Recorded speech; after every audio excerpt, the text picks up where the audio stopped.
Good evening आप सभी को। आशा करता हूँ आप सभी बहुत अच्छे होंगे। आज का जो हमारा टॉपिक है वो है हिस्ट्री ऑफ स्पेशल एजुकेशन, जैसे कि मैंने पिछली वीडियो में आपको बताया था। देखो, ये जो हिस्ट्री ऑफ स्पेशल एजुकेशन है हम दो तरीके से पढ़ेंगे। एक हम पढ़ेंगे ग्लोबली, यानी कि पूरे वर्ल्ड के अंदर क्या स्पेशल एजुकेशन की हिस्ट्री रही है, साथ साथ Indian history of special education या भारत के अंदर नेशनली स्पेशल एजुकेशन की हिस्ट्री क्या रही है। ठीक है, यानी कि ये जो वीडियो है हिस्ट्री ऑफ स्पेशल एजुकेशन की दो पार्ट्स में आएगी। पहला ये जो पार्ट है ये है वर्ल्ड हिस्ट्री जो है स्पेशल एजुकेशन की, उसके बारे में है। जो इसका दूसरा पार्ट आएगा वो होगा हमारे इंडिया के अंदर स्पेशल एजुकेशन की हिस्ट्री क्या रही है। ठीक है, पढ़े आगे। देखो, सबसे पहले अगर हम देखें तो जो पर्सन विद डिसेबिलिटीज हैं, अगर हम पूरी वर्ल्ड वाइड हिस्टोरिकली देखें या ऐतिहासिक रूप से इनको हम देखें तो भाई इनको शुरुआत में या हॉस्पिटल्स में, पागलखाने में या अलग अलग इंस्टीट्यूशंस में इनको रखा जाता था, असाइलम्स वगैरह में, ठीक, नर्सिंग होम्स में रखा जाता था, साइकार्टिक लैब्स में रखा जाता था। यानी कि शुरुआत से अगर हम देखें हिस्टोरिकली या ऐतिहासिक रूप से देखें तो पर्सन विद डिसेबिलिटी शुरुआत से ही काफी ज्यादा प्रताड़ित किए गए हैं। ठीक, लेकिन हमें वर्ल्ड की हिस्ट्री पढ़नी है तो हम स्टार्ट करते हैं ग्रीक और रोमन एरा से।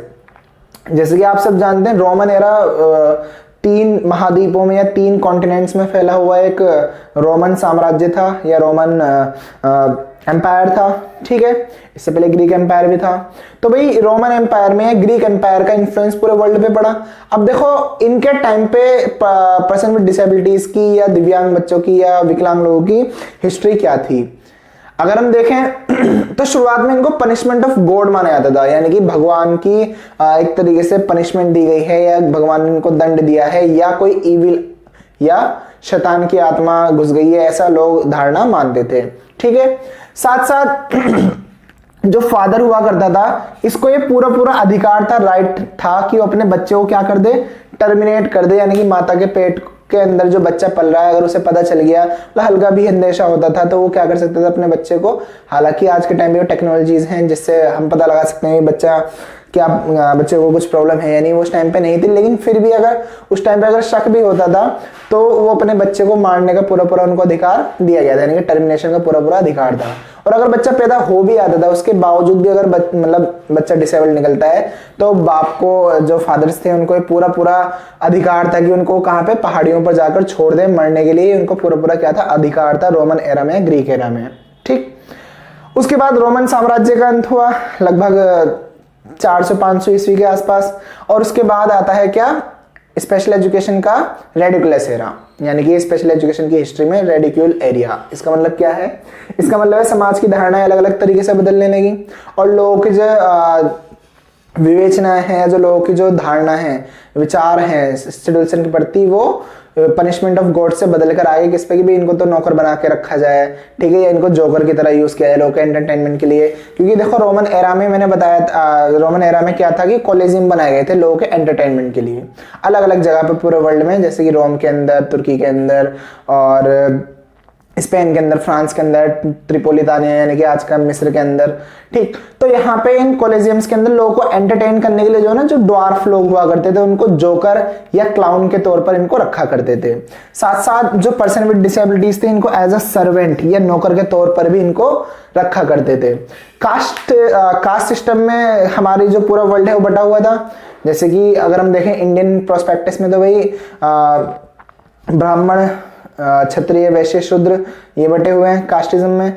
ऐसे ही पूरे वर्ल्ड के अंदर भी कास्टिज्म बटी थी। इसमें अभिजात वर्ग या मैं कहूँ एलाइट ग्रुप, सबसे पहले आता था पादरी यानी कि प्रीस्ट, फिर उसके बाद किंग, फिर एलाइट यानी कि अभिजात वर्ग, फिर उसके बाद अपना नॉर्मल व्यापारी लोग या जो जिसे मिडिल कॉमन मैन कहा जाता था वो आते थे। और उसके बाद जो लोअर लोग आते थे उसके अंदर, या लोअर कास्ट के लोग आते थे उसके अंदर इनको रखा गया कि भाई ये तो पैदा ही इसीलिए हुए हैं कि ये सारे जो अपर कास्ट हैं इनकी क्या करें, सेवाएं करें। इसलिए लोगों का जो धारणा थी आई किसमें, रेडिक्यूल एरिया में। ठीक है, साथ साथ जो पर्सन विद डिसेबिलिटीज थे या मेंटल रिटार्डेशन को क्या कहा जाता था, इडियट कहा जाता था। एक तो पूरे पर्सन विद डिसेबिलिटीज को इडियट कहा जाता था, साथ साथ जो पर्सन विद डिसेबिलिटीज में मेंटल रिटार्डेशन थे उनको तो 100% इडियट या रिटार्डेड ऐसे अजीब अजीब से शब्द इनको यूज किया करते थे। ठीक, कोई एजुकेशनल फ्यूचर नहीं था इनका, क्या इनके लिए वही कुछ एजुकेशनल सपोर्ट हो भी सकता है, नहीं हो सकता है, ये बिल्कुल नहीं था। अगर कोई जैसे पर्सन विद डिसेबिलिटी, जैसे कि कोई लोकोमोटर डिसेबल था और वो कुछ आगे बढ़ना चाहता था, तो इनको राजा बनने का अधिकार नहीं थे, कोई एलाइड ग्रुप में शामिल होने का अधिकार नहीं थे, कोई फाइनेंशियल सपोर्ट या इकोनॉमिकल सपोर्ट राजा की तरफ से या किसी भी तरफ से नहीं मिला करता था शुरुआती एरिया में। ठीक, मेडिकल सपोर्ट भी ना के बराबर ही था, मतलब बहुत ही ज्यादा खत्म था या कम था किसके अंदर, पर्सन विद डिसेबिलिटीज के लिए। ये अभी तक आपको हिस्ट्री समझ में आई। अभी हमने ग्रीक और रोमन एरा में पर्सन विद डिसेबिलिटीज की हिस्ट्री पढ़ी है, स्पेशल एजुकेशन की हिस्ट्री पढ़ी। फिर हमने पढ़ी रेडिक्यूल एरिया में, यानी कि वो एरिया जहाँ पे लोगों के समाज की जो धारणाएं थी, सभ्यताएं, सिद्धांत थे, वो बदलने लगे थे। उसके अंदर हमने पढ़ा कास्टिज्म के बारे में भी, कास्टिज्म का बहुत ज्यादा प्रभाव पड़ा। एंटरटेनमेंट के लिए लोगों को क्लाउन या जोकर बनाया गया, है ना, जो विकलांग लोग थे इन लोगों को। ठीक, एजुकेशन फ्यूचर कुछ नहीं था इनका, फाइनेंशियल सपोर्ट कुछ नहीं मिलता था। यहाँ तक आपको बात समझ में आई? इतना आप नोट डाउन करिए, फिर हम आगे पढ़ते हैं किसका, असाइलम एरा, और उसके बाद हम पढ़ेंगे एनलाइटमेंट का एरा या एजुकेशनल एरा। ठीक है, आप सभी ने उतार लिया होगा। देखो आगे पढ़ते हैं। देखो जो हमने अभी पढ़ा था कि रेडिक्यूल एरिया के बाद आता है क्या, एरा ऑफ असाइलम और मेडिकल ट्रीटमेंट। इसके अंदर बेसिकली जो पर्सन विद डिसेबिलिटीज थे उनको कहाँ पे, असाइलम्स में भेजा जाने लगा, साइकाट्रिक ट्रीटमेंट दिया जाने लगा, नर्सिंग होम्स में एडमिशन दिया जाने लगा, साथ साथ कुछ मेडिकल इंटरवेंशन दिया जाने लगा, किसको, पर्सन विद डिसेबिलिटीज को। ठीक है, इसके और साथ साथ ये समझाने लायक भी, कुछ डिसेबिलिटीज को हम मेडिकली फील्ड में हम क्या कर सकते हैं, कुछ क्योर कर सकते हैं, इनको हम इनका ट्रीटमेंट कर सकते हैं। ठीक है, इसके बाद आता है एरा ऑफ एनलाइटमेंट या एरा ऑफ एजुकेबिलिटी भी इसको कहा जाता है, यानी कि शिक्षा का दौर या एक तरीके से एनलाइटमेंट का दौर। ठीक है, देखो सबसे पहले अगर हम बात करते हैं पेड्रो पोंस द लियोन्स की, कौन, पेड्रो पोंस द लियोन, 1555 की बात है। स्पेन के क्या थे, स्पेनिश एजुकेटर थे।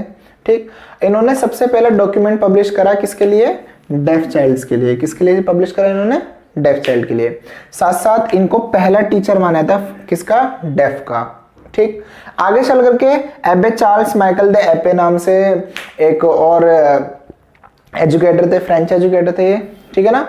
और इन्होंने पेरिस के अंदर सबसे पहला इंस्टीट्यूट खोला था किसकी एजुकेशन के लिए, डेफ एजुकेशन के लिए। ठीक है, इसलिए इनको फादर ऑफ डेफ माना जाता है। ठीक है, देखो डब्ल्यूएसबी में ऐसे सवाल बहुत ज्यादा पूछे जा सकते हैं कि फादर ऑफ डेफ कौन है या फर्स्ट टीचर ऑफ ये कौन है, पेड्रो पोंस द लियोन्स ने इनका योगदान क्या रहा, या माइकल चार्ल्स द एपे को क्यों जाना जाता है, या इनका क्या योगदान था। ठीक है, यहां तक समझ में आया। इन सब के अलावा आगे चल करके देखो भाई, लुइस ब्रेल ने ब्रेल स्क्रिप्ट बनाई। क्या बनाई, ब्रेल स्क्रिप्ट। कैसी होती है ब्रेल स्क्रिप्ट, ऐसी 6 डॉट होते हैं इसमें। ठीक है, और टोटल 63 पेयर्स इनको बनाया जा सकता है। ये सवाल डब्ल्यूएसबी में पूछा जा चुका है कि भाई जो ब्रेल के 6 डॉट हैं इनके कितने संभव पेयर्स बन सकते हैं, तो 63 पेयर्स बन सकते हैं। ठीक, यहां तक समझ में आया। तो ब्रेल किसने बनाई थी, लुइस ब्रेल ने। ये खुद एक विजुअली इंपेयर्ड थे। साथ साथ देखो लुइस ब्रेल अपने डॉक्यूमेंट में बताते हैं कि भाई ये जो ब्रेल स्क्रिप्ट इन्होंने बनाई है ये इंस्पायर होके बनाई है, यानी कि इंस्पिरेशन मिली है इन्हें किससे, नाइट राइटिंग से। किससे मिली है, नाइट राइटिंग से। अभी नाइट राइटिंग किसने बनाई थी, फिर देखो नाइट राइटिंग शुरुआत में जो आर्मी थी उनको कोड देने के लिए या उनकी जो सीक्रेट लैंग्वेज थी उसके लिए यूज की गई थी, जिसको बनाया था चार्ल्स बारबियर ने। किसने, चार्ल्स बारबियर ने। ठीक, इससे इंस्पिरेशन लेकर लुइस ब्रेल ने बनाई ब्रेल स्क्रिप्ट। ठीक है, आगे चल करके ब्रेल स्क्रिप्ट को काफी ज्यादा यूज किया जाने लगा। देखो यहां से जो है ना 2 सवाल आ सकते हैं। सबसे पहली बात तो ब्रेल स्क्रिप्ट में लिखी गई सबसे पहली बुक कौन सी थी, तो सबसे पहली बुक थी द ब्रीफ हिस्ट्री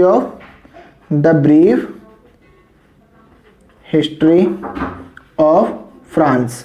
ठीक है, हाँ तो आपने नोट डाउन कर लिया होगा। जैसे कि अभी हमने पढ़ा कि भाई पहली जो ब्रेल की बुक थी वो थी the brief history of France.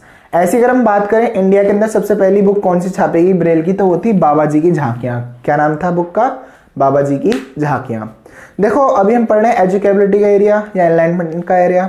इसके अंदर ना बहुत सारे पायनियर्स हैं स्पेशल एजुकेशन के, जिनमें से हम कुछ स्पेशल एजुकेशन के पायनियर्स के बारे में पढ़ते हैं। देखो सबसे पहला है जीन मार्क गैस्पर एट, इनको फादर ऑफ स्पेशल एजुकेशन कहा जाता है। क्या कहा जाता है? Father of special education. किसको? जीन मार्क गैस्पर एट को। एक फ्रेंच फिजिशियन है। क्या है ये? फ्रेंच फिजिशियन है, सबसे पहले स्पेशल एजुकेटर हैं। इन्होंने एवरोन का एक जंगल है फ्रांस के अंदर, जहां से इन्होंने एक वाइल्ड बॉय को लिया था, इसका नाम था विक्टर। क्या नाम था? विक्टर, यानी कि विक्टर जो कि एक वाइल्ड बॉय था। कहाँ से जंगलों से लेकर आए थे? एवरोन के जंगलों से। इन्होंने इसको कम्युनिकेशन स्किल सिखाई थी, डेली लाइफ की स्किल सिखाई थी, जिसकी वजह से और साथ साथ इन्होंने स्पेशल मेथड्स यूज करे थे, जिसके से इनको फादर ऑफ स्पेशल एजुकेशन कहा जाता है। ठीक, इन्हीं के साथ साथ एक और व्यक्ति हैं जिनका नाम है एडवर्ड सैंगविन। क्या नाम है? Edward sanguine. 1812 से 1880 सबसे पहले सक्सेसफुल स्पेशल एजुकेटर माने जाते हैं। क्यों? क्योंकि इन्होंने कॉग्निटिव इंपेयर वाले चिल्ड्रंस के ऊपर भी काम करा है। साथ साथ इन्होंने स्पेशल एजुकेशन की मेथडोलॉजी को और भी अच्छा इनहेंस करा, डेवलप करा। ठीक, और जो एवरोन के जंगल से विक्टर बॉय आया था, ये भाग गया था, तो इसको फिर वापसी लाके दोबारा रीटीच करने का काम भी इन्होंने किया था। इनकी एक बुक है जिसका नाम है IDOC and its treatment by psychological methods, जो कि पूरे वर्ल्ड में फेमस है। ठीक है, साथ साथ मारिया मोंटेसरी और ओविड डे क्रोली, इन्होंने भी स्पेशल एजुकेशन की फील्ड में बहुत ज़्यादा क्या दिया है? योगदान दिया है। देखो ग्राहम बेल जो थे वो भी डेफ बच्चों के टीचर थे। किसके बच्चों के टीचर थे? डेफ। ग्राहम बेल ने टेलीफोन की इन्वेंशन किया था।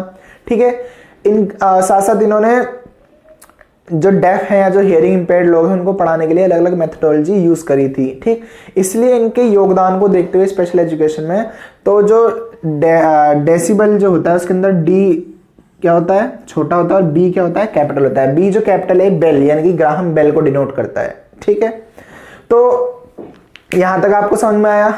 जल्दी से नोट डाउन करिए, फिर हम और आगे पढ़ते हैं। तो आपने उतना नोट डाउन कर लिया होगा। देखो एजुकेबिलिटी एरिया चलता रहा सेंचुरी टू सेंचुरी, और आज के अगर हम टाइम की बात करें तो देखो हमें लास्ट सेंचुरी में एजुकेबिलिटी एरा में क्या क्या स्पेशल एजुकेशन की हिस्ट्री है वो भी हमें पढ़ना क्या है? जरूरी है। अगर हम बात करें तो 1784 में विलियम टैनलिंग एक व्यक्ति थे जिन्होंने सबसे पहले विजुअल इंपेयर्ड स्कूल खोला। ठीक है, और 1889 में इगार्डन कमेटी आई थी, जिसके बाद से कंपलसरी एजुकेशन कर दी गई। किसके लिए? पीडब्ल्यूडीज के लिए। ठीक, साथ साथ 1892 में अमेरिकन साइकोलॉजिकल एसोसिएशन बनाई गई, जिसकी पहली महिला आप जानते हो कौन बनी थी? मैरी विटन कॉल्किन बनी थी। कौन बनी थी? मैरी विटन कॉल्किन।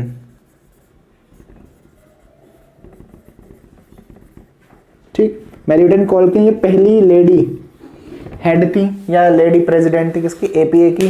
ठीक है ना, और इसने भी स्पेशल एजुकेशन के बारे में और कई सारे डिसऑर्डर्स के बारे में एपीए के अंदर बताया गया है, या स्पेशल एजुकेशन को यहाँ पे भी सराहा गया। ठीक, 1983 में ब्रिटेन के अंदर रॉयल डेफिशिएंसी बिल लाया गया, जिसके जरिए कुछ राइट्स दिए गए किसको? पर्सन विद डिसेबिलिटीज को। और 1990s तक आते जो है पर्सन विद डिसेबिलिटीज की एजुकेशन को कंपलसरी, मतलब किसी ना किसी तरीके से, चाहे वो इंटीग्रेटेड हो या स्पेशल एजुकेशन हो या स्पेशल स्कूल्स हो या नर्सरी होम हो या केयर ग्रुप केयर सेंटर्स हो, ऐसे में एजुकेशन देना क्या कर दिया गया? कंपलसरी सा हो गया। लोग जो है मतलब इनको एजुकेशन देने के लिए एनलाइटमेंट होने लगे। ठीक, साथ साथ 1963 में federation for the welfare of mentally retardation या FWMR की स्थापना की गई, जो कि कहीं ना कहीं पर्सन विद मेंटल रिटार्डेशन यानी कि जो मेंटल रिटार्डेड लोग हैं उनके अधिकारों के लिए क्या करता है? बातें करता है। इन सब के अलावा 1981, देखो यहाँ पे बहुत इंपॉर्टेंट है, 1981 को world international year for the disability decide किया गया। ठीक है, और 1980s को डिकेड घोषित किया गया। ठीक है भाई, तो 1981 का क्या था जो ईयर था? वो वर्ल्ड इंटरनेशनल ईयर था किसका? डिसेबिलिटी का। और इसके बाद 1994 में सलामांका के अंदर एक अकॉर्ड हुई थी, एक समिट हुआ था। ठीक है, जिसके अंदर इंक्लूसिव एजुकेशन को बहुत ज्यादा क्या दिया गया? बढ़ावा दिया गया। देखो यहाँ से एक क्वेश्चन आ सकता है भाई, इंक्लूसिव एजुकेशन का संस्थापक कौन है या इंक्लूसिव के पायनियर कौन है? तो वो मारिया मोंटेसरी है। कौन है वो? Maria Montessori. ठीक भाई, तो 1994 में सलामांका अकॉर्ड के बाद जो इंक्लूसिव एजुकेशन को बहुत ज़्यादा बढ़ावा दिया गया।